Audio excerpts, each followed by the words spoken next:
All right, thank you all so much for coming. Thanks to Haas and Jackson for having us and putting on this amazing event. It's really inspiring to be here. As Kyle said, I'm a youth wrestling coach in my area, and when I look at the videos that are coming out of Gaza right now, I can't look at one video of those kids dying without picturing those being one of my kids who I coach on a daily basis. And I think about how I would feel and how I would do, or what I would do if another country came and killed even one of my kids. How destroyed I would be, and how motivated I would be to take up arms and fight back.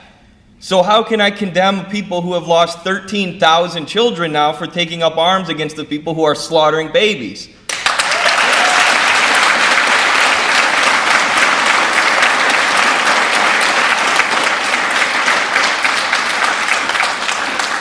I want to talk a little bit about the United States, because obviously we all live here in the belly of the beast, and our struggle is the same struggle as that of the Palestinians, as many of our panelists have explained.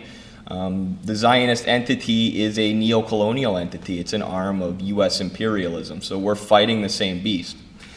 Now, for the last 45 years at least, America has been headed in the wrong direction. The election of the Republican Ronald Reagan and the Democrat Bill Clinton ushered in an era of what we could call neoliberalism, which dismantled the social safety net programs that workers' movements had fought for after the Great Depression and Second World War. Thousands of jobs, good-paying jobs, were outsourced in places like Detroit and Gary, Indiana. And Reagan and Clinton both supported an interventionist foreign policy that sends all of our tax dollars to murder babies in places like Gaza. Rather than fighting back against Reagan's trickle-down economics and interventionist foreign policy, much of the so-called dissident left and dissident right have shifted towards a focus on cultural issues over class issues, which is a trend that has been heavily supported by the institutions of state power like the CIA and institutions of corporate power like the Ford Foundation. In 1993, Bill Clinton took office and started outsourcing all of our jobs with his free trade deals like NAFTA and other neoliberal economic policies that had disastrous consequences for American labor. The socialist left has now been decimated by the nation's intelligence agencies, and the supposed leftist political party, the Democrats, who previously were known for having more connections to organized labor than their Republican colleagues, have become fully neoliberalized or corporatized. Today they run on nothing outside of identity politics and the idea that they're somehow better than the Republicans. But after 40 plus years of neoliberalism under two incredibly corrupt political parties, discontent with the system among the American populace is at an all-time high, and this event is a sign of that. Only a tiny fraction of the public feels that Congress serves them, and an even smaller percentage trusts the corporate media.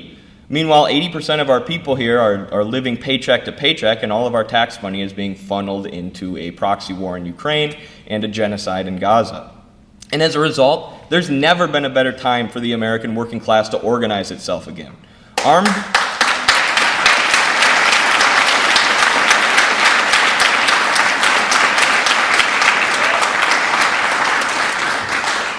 Armed with class analysis over identity politics, we can show the American people that it is the economic system that has allowed their material conditions to deteriorate, and it is working class political and economic power that can improve those economic conditions. It's time for an American government that actually lives up to the ideals that it sets out for itself, being a government of, by, and for the people. The only way that will happen is if we organize ourselves by class. Ask yourself what you can do to further this struggle and commit yourself to doing it. Organize your workplace, get involved in a union, read political and economic theory, teach it to your coworkers and friends, act as an upstanding and honorable person in your community so that you have the respect of your workplace and community. At risk of sounding corny, if we do this, together there is nothing that we can't accomplish.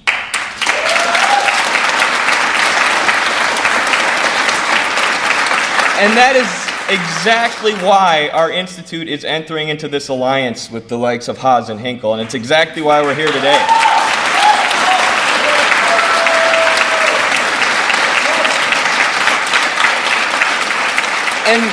And for those people who do nothing but deride, attack, and smear us, guess what? The door will always be open. We'll be here building when you get over your purity fetish and you come decide to help us change this social system into one that actually serves the people. Thank you.